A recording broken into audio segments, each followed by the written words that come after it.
Hello there, Grumpy Old Fart here. A little bit of coffee there to wet my whistle.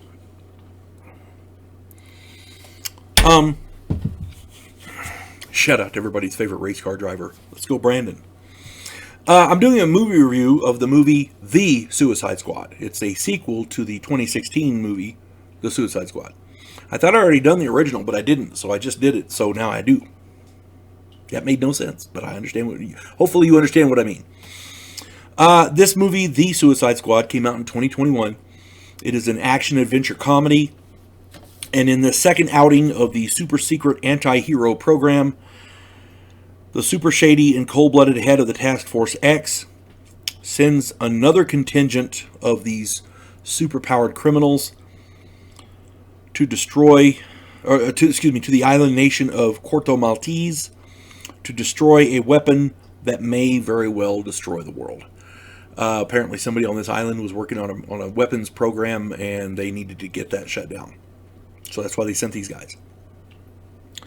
This movie had fewer plot holes and head scratchers than the first one.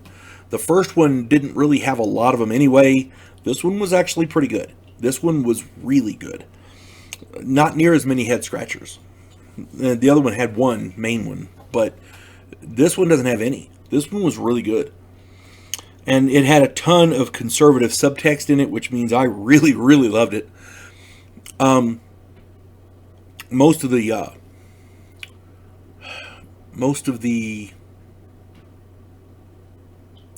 I guess the stuff coming out of Hollywood these days, it's all the woke agenda. This was not the woke agenda. It had women starring in it who were real. It had women starring in it who were the bad guys. It had women starring in it who had flaws. It had people of all different races. It had people of all different backgrounds and nationalities.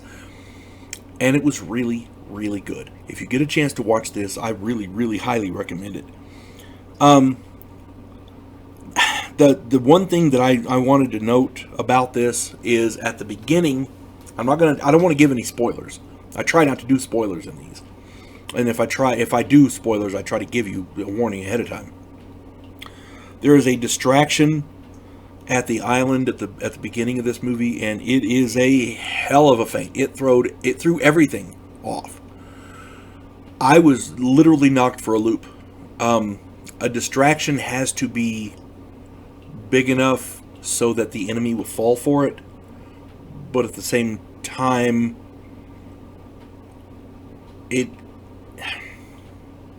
I'm just going to leave it there. Because if I say anything else, I'll give it away, and I don't want to give it away. This is a really great movie. If you get a chance to watch it, you'll see what I'm talking about. The cast of this, they couldn't get a lot of the original cast. Will Smith for whatever reason, he's not in this. They got Idris Elba, who's one of my favorite actors. Joel Kinnaman, Viola Davis, Margot Robbie, they're all back. John Cena is in this. Daniela Melchior is in this. David Dastmalchian is in this. I'm hoping I'm saying their names right because everybody deserves it. And Sylvester Stallone and Steve Agee, A-G-E-E, Agee, they team up to play a role in this. The standouts, I got to go with Viola Davis again. This woman plays Amanda Waller, and she plays the character brilliantly. I've got comic books of the Suicide Squad in there, and this character,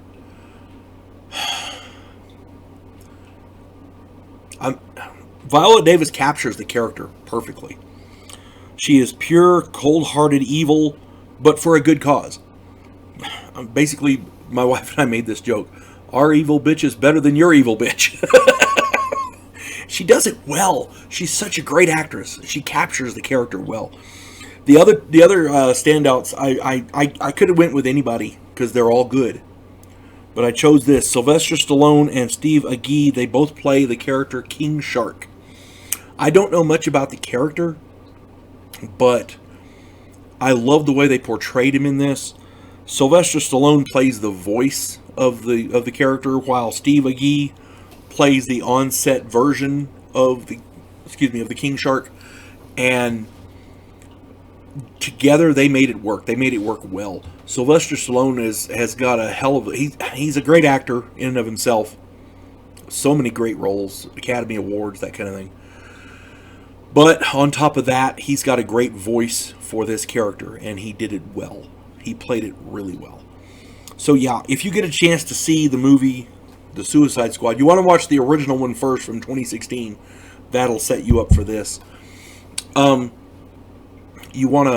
You really, really want to watch the first one first. But in order for this one to make sense, you have to see the first one first. But watch them both. I guarantee you, it's time well spent.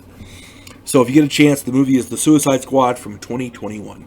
You folks have a good day. God bless one and all.